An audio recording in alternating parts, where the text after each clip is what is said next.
শুভ সকাল। আজ 31শে জ্যৈষ্ঠ 1431, ইংরাজির 14ই জুন 2024।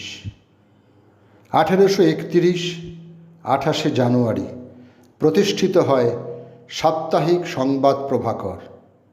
1839 14ই জুন ওই সংবাদ প্রভাকর প্রথম বাংলা ভাষার দৈনিক সংবাদপত্র হিসেবে আত্মপ্রকাশ করে।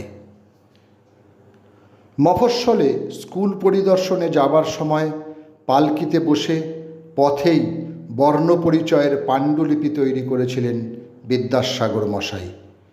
তার দ্বিতীয় ভাগ প্রকাশিত হয় 14ই জুন 1855। বর্তমান বাংলাদেশের রংপুরের কুঁড়ি গ্রামে 14ই জুন 1880 জন্মগ্রহণ করেন বিখ্যাত রসায়নবিদ ও প্রখ্যাত গান্ধীবাদী নেতা সতীশচন্দ্র দাশগুপ্ত। তাঁর রচিত উল্লেখযোগ্য গ্রন্থগুলি হল the cow in India, home and village doctor, khadi manual, গোবর গ্যাস প্ল্যান্ট, রবীন্দ্রনাথ ও গান্ধী, জীবনব্রত ও গান্ধীবাদ, ভারতের সাম্যবাদ, রামচরিত মানস ইত্যাদি। বিনয় ঘোষ ছিলেন 20 শতকের বাঙালি সমাজবিজ্ঞানী, সাহিত্য সমালোচক, সাহিত্যিক, লোকসংস্কৃতি সাধক, চিন্তাবিদ ও গবেষক। কলকাতাকে ইতিহাসের আলোকে নতুন রূপ দিয়ে, নতুন ব্যাখ্যা দিয়ে তুলে ধরেছেন তিনি। আজ তাঁর জন্মদিন, সময়টা 1917। তাঁর রচিত উল্লেখযোগ্য গ্রন্থগুলি হল বাংলার সামাজিক ইতিহাসের ধারা, পশ্চিমবঙ্গের সংস্কৃতি, কলকাতা শহরের ইতিবৃত্ত, কালো পেঁচার নকশা ইত্যাদি।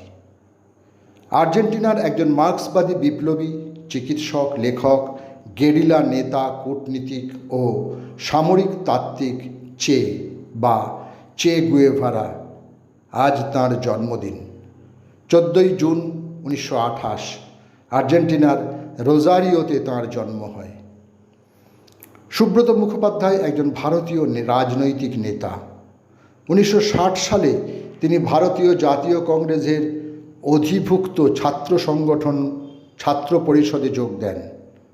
আজ তাঁর জন্মদিন। পশ্চিমবঙ্গের দক্ষিণ 24 পরগনা জেলার বজবজের সন্নিকটে সারেঙ্গাবাদে 14ই জুন 1946 তিনি জন্মগ্রহণ করেন। ভারতবর্ষের আবির্ভূত এক বহু লোকপ্রিয় বৈষ্ণব সন্ন্যাসী ও ধর্মগুরু, মহাপুরুষ ও ষোড়শ শতাব্দীর বিশিষ্ট সমাজ সংস্কারক চৈতন্য মহাপ্রভুর আজ প্রয়াণ দিবস। 14ই জুন 1534 48 বছর বয়সে শ্রীক্ষেত্র জগন্নাথপুরীতে তিনি প্রয়াত হন। জন বেয়ার্ড বা জন লগি বেয়ার্ড ছিলেন একজন স্কটল্যান্ডীয় ইঞ্জিনিয়ার, যিনি বিশ্বে প্রথম ইলেকট্রোমেকানিক্যাল টিভি আবিষ্কারের জন্য বিশ্ববিখ্যাত। আজ তাঁর মৃত্যুদিন, সময়টা 1946। সুশান্ত সিং রাজপুত একজন ভারতীয় অভিনেতা, যিনি হিন্দি সিনেমায় তাঁর কাজের জন্য পরিচিতি লাভ করেছেন। তিনি MSD, the untold story, Kedarnath, ছিচ্ছড়ের মতো আরও বেশ কিছু সফল বাণিজ্যিক সিনেমায় সাফল্যের সঙ্গে অভিনয় করেছেন। আজ তাঁর মৃত্যুদিন, সময়টা 2020। সকলকেই আমার আনত প্রণাম।